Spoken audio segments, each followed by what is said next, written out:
안녕하십니까. 독서하는 마라토너 박종필입니다. 이곳 잠실 나들목에서 서쪽 방향을 촬영하고 있습니다. 현재 시각은 2023년 10월 16일 월요일 아침 6시 37분입니다. 제가 자전거를 타고 동쪽 방향으로 힘차게 질주하면서 계속 촬영하겠습니다. 화이팅!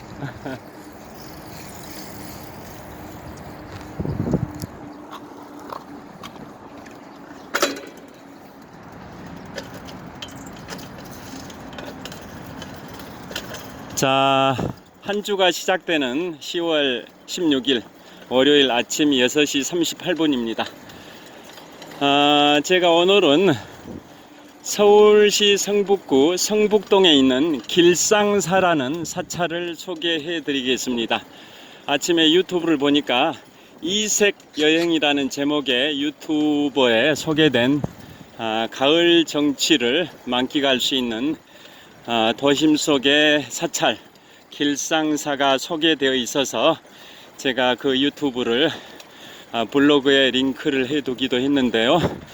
자, 길상사는 무소유의 삶을 살다 가신 법정 스님과 관련이 되는 유명한 사찰입니다. 1997년에 창건이 돼서 역사는 26년밖에 안 되는 짧은 역사이긴 하지만 굉장히 유명한 사찰인데요. 우리나라 삼보사찰 중에 하나인 승보사찰 전남 순천의 송광사가 있는데요. 송광사의 말사이기도 합니다. 말사라는 것은 소속 사찰이란 뜻입니다. 삼보사찰 중에 하나인 승보사찰 송광사의 말사 소속 사찰이 바로 길상사입니다. 자, 삼보사찰 잘 아실 겁니다. 불교에서 세 가지의 보물이 된다 해서 삼보사찰. 먼저 불보사찰은 경남 양산의 통도사 부처님을 모시는 사찰, 불보사찰, 경남 양산의 통도사. 그 다음에 법보사찰은 경남 합천의 해인사, 불교의 경전인 불경, 그 중에서도 최고의 불경인 고려시대의 팔만대장경을 모시고 있는 우리나라 법보사찰 경남 합천의 해인사.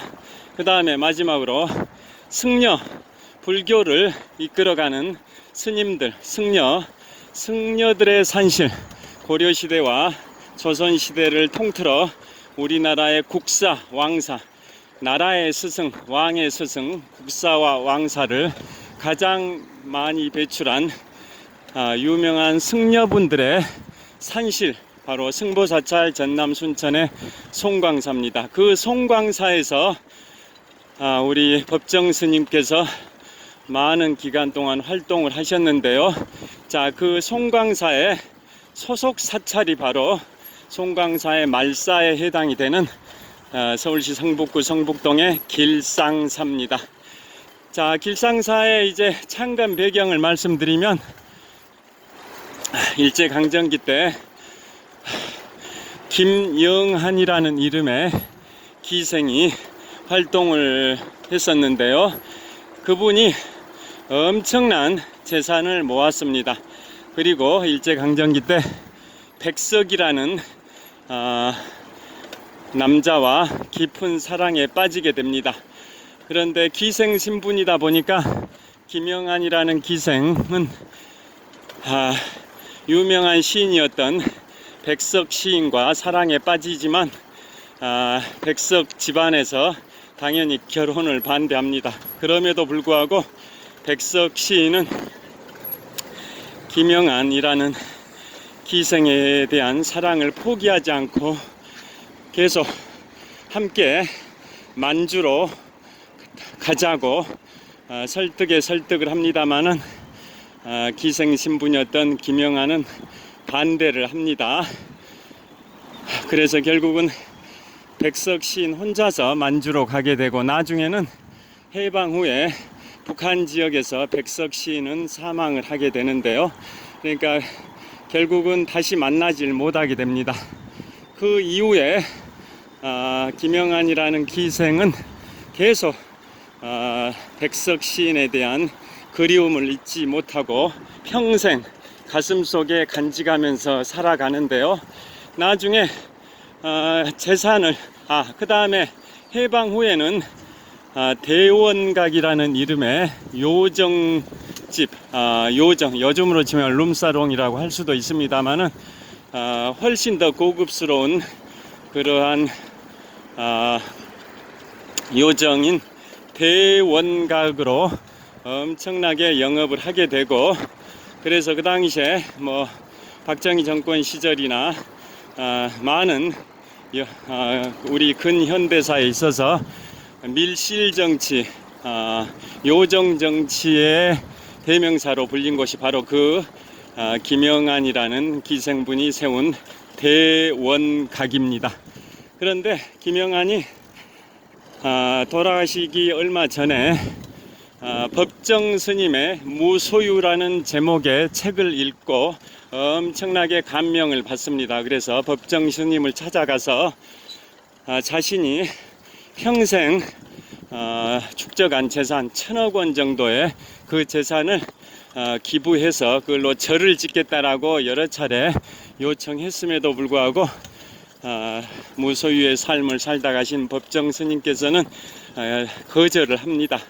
그런데 그 김영안의 끊임없는 그 요청, 수년간에 걸친 계속적으로 법정 스님을 찾아가서 계속적으로 자신의 재산 1,000억 원 정도의 가치가 있는 재산으로 절을 짓도록 도와달라고 해서 결국은 법정 스님께서 수락을 하시고 1997년에 김영안이 출연한 재산, 기부한 재산 1,000억 원 정도의 가치가 있는 그 재산으로 바로 밀실정치, 요정정치의 산실이었던, 요람이었던 그 대원각이라는 자리에 바로 길상사라는 송광사의 말사 사찰을 창건을 하게 됩니다.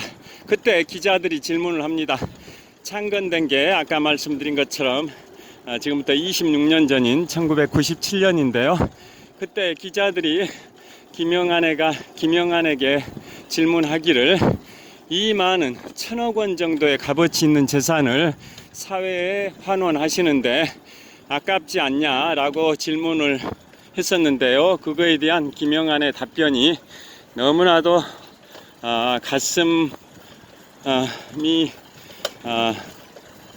가슴에 심금을 울리는 그러한 답변입니다. 뭐라고 했냐면 제가 출연한 이 재산 1,000억 원 정도는 평생 그리움을 간직하고 살아왔던 사모하는 그 남성 백석 시인의 한 줄의 시의 값어치만도 못하다. 즉 김영안이 평생 모아가지고 기부한 재산 1,000억 원 정도는 자신이 사모했던 백석 시인의 아름다운 명문장의 시, 그 시의 한 줄의 시의 값어치만도 못하다라고 표현할 정도로 평생 백석 시인을 가슴에 묻고 살아오셨다라는 방증이기도 합니다. 자, 그래서 그 길상사라는 사찰은 그렇게 해서 지금부터 26년 전인 1997년에 창건이 됐고, 현재 조계종 송광사의 말사 사찰로 등록이 되어 있습니다. 그래서 저도 한국금융연수원에 출강한 지 올해 10주년인데요. 한국금융연수원에서 온종일 강의가 있으면은 주변에 산들을 등산할 시간이 없지만 반나절 강의가 있다. 즉 오전 또는 오후 반나절 강의만 있을 경우에는 가방에다 양복을 가지고 가고 등산복을 별도 가방에다 넣고 가가지고 청와대 뒷산인 북악산과 그 서쪽에 있는 인왕산을 서너 시간 정도 이산 종주를 하고 강의를 하기도 하고, 또 반대로 오전에 강의가 있으면 강의가 끝나고 오후에 북악산과 인왕산을 등산하기도 했었는데요. 그러면서 유튜브도 찍고 사진도 찍었었습니다. 그러면서 그 북악산 말바위 전망대, 북악산의 동쪽 지역인 말바위 전망대 삼청공원 근처입니다. 그곳에서 북동쪽 방향을 바라보면 서울시 성북구 성북동에 위치한 길상사가 약 한 1km 정도 전방에 내려다 보이는데요.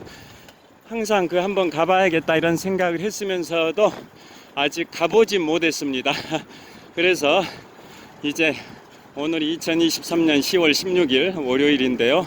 1년 중 가장 좋은 계절 가을의 중심인 10월의 중심인 오늘 10월 16일 월요일, 이번 주말쯤에는 그 유명한 사찰 법정 스님의 무수의 삶이 녹아있는 사찰 길상사, 또 김영안이라는 그 여인의 그러한 사랑이 깃들어 있는 사찰 길상사를 한번 가가지고 길상사의 고즈넉한 그 가을 정취를 만끽하고 싶습니다. 그리고 참고로 말씀드리면 자전거 도로가 어제 한강 자전거 도로가 잘 설치되어 있다고, 지금 제가 달리고 있는 이 한강 자전거 길을 자전거 고속도로라고 칭할 만큼 자전거 도로 인프라가 잘 구축됐다고 말씀드렸는데요. 자, 청계천 자전거 길은 서울 뚝섬 서울숲에서 한강과 중랑천 자전거 길이 만나고 거기에서 한 2km 정도 북쪽으로 올라가면 청계천과 중랑천의 갈림길, 즉 한양대 근처인데요. 그곳에서 청계천 자전거 길을 타고 한 4km 정도 올라가면 동대문 구청이 있습니다. 그곳까지는 자전거가 진입할 수 있는데요. 그 이상 청계천 중류와 상류 지역은 산책객들을 보호하기 위해서 자전거 통행이 금지되어 있습니다. 그래서 자전거를 탈 때는 어디로 가게 되냐면 그 동대문 구청 그쪽부터는 그 산책로, 청계천 산책로 그 상단에 있는 일반 차도의 가장 안쪽에 있는 자전거 길을 이용하게 되는데요. 수년 전부터 자전거 우선도로 해가지고 차도의 가장 안쪽에 빨간색 바닥으로 색을 칠해놓고 자전거들이 우선적으로, 차보다 자전거가 우선적으로 통행할 수 있게끔 그렇게 선을 그어 놨었습니다. 그래서 그 길을 수년 전에 타보기도 했는데요. 그런데 좀 위험한 게 있습니다. 자, 6시 50분 흥남도성 나들목 쪽으로 진입하겠습니다. 위험한 게 왜 위험하냐면 가장 안쪽으로 자전거 도로가 있고, 즉 1차선 쪽으로 자전거 도로가 있고 2차선, 3차선 쪽으로는 차도인데요.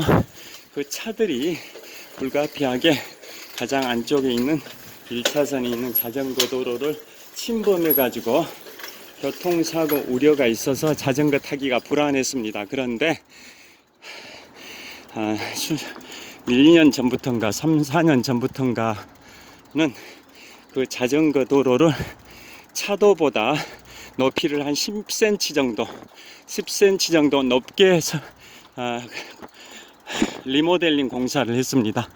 그러니까 차도가 자전거 도로보다 10cm 낮은 거죠. 그래서 차량들이 자전거 도로를 침범할 수 없도록 그렇게 구조적으로 리모델링 공사를 해놨습니다. 그래서 제가 지난 10월 13일 금요일에 자전거를 타고 잠실에서 서울 뚝섬 서울숲, 그 다음에 한양대 청계천 자전거길, 경유에서 한국금융연수원, 또 광화문까지 왕복, 잠실에서 광화문까지 왕복 50km 자전거를 타면서 그 자전거 도로에서도 셀카 촬영을 하기도 했는데요. 그래서 지금은 자전거 도로가 위험하지 않게 구조 변경이 돼서 자전거 타고 서울 시내를 투어할 수도 있습니다. 투어하기가 수월해졌습니다. 자, 제가 이 촬영하면서도 교통 안전에 신경을 쓰다 보니까 굉장히 집중이 좀 떨어집니다. 그래서 이해해 주시면 감사하겠습니다. 자, 그리고 어제 10월 15일 일요일에는 우리 대한민국의 수도 서울, 수도의 한복판 광화문의 중심에 있는 심장부에 있는 경복궁의 정문인 광화문 현판이 바뀌었죠. 현판이 검은색 바탕에 금색 글씨로 광화문의 현판이 바뀌었고요. 광화문 바로 앞에 월대라는 것을 복원시켰습니다. 일제강점기인 1920년에 일제에 의해서 파괴가 돼버렸던 그 월대를 100여 년 만에 복원시켜 가지고 어제 일반인에게 공개가 됐습니다. 그 월대라는 것은 임금님께서 백성들과 만남의 장소로 활용했던 공간인데요. 임금님이 사시던 경복궁의 정남문인 광화문 바로 앞에 백성들과의 만남의 공간으로 월대가 있었는데 100여 년 전인 1920년에 일제강점기 때 일제의 만행에 의해서 그게 파괴됐었다가 100여 년 만에 복구공사 복원 작업을 해서 어제 광화문 현판과 함께 어제 일반인에게 공개된 행사가 있었습니다. 그래서 그런지 제가 지난 10월 13일 금요일에 잠실에서 자전거를 타고 광화문까지 왕복 50km 자전거를 탈 때 그 광화문에 무슨 행사 준비 뭐 이런 게 시끌벅적했는데요. 바로 어제 있었던 그 행사 준비 그러한 모습이었던 것 같습니다. 자, 이제 곧 촬영을 마무리하겠습니다. 여하튼 오늘은 1997년에 창건된 길상사 김영안의 사랑이 깃들어 있고 법정 스님의 무소유의 삶이 살아 숨쉬고 있는 서울시 성북구 성북동의 길상사를 소개해 드렸고요. 그 다음에 이곳은 풍납토성입니다. 풍납토성 한성 백제시대 위례성 백제시대의 숨결이 역사의 숨결이 살아있는 풍납토성입니다. 자, 여기서 마무리하겠습니다. 자, 현재 시각 2023년 10월 16일 월요일 아침 6시 한 55분 됐습니다. 오늘도 유쾌, 상쾌, 통쾌한 하루 되시길 빌겠습니다. 저 멀리 롯데월드타워도 보입니다. 과거와 현재가 공존하고 있는 풍납토성을 배경으로 독서하는 마라토너 박종필이었습니다. Have a nice day. 감사합니다. 화이팅! 자, 풍납토성 너머로 잠실역 바로 옆에 롯데월드타워가 저 멀리 보입니다. 감사합니다.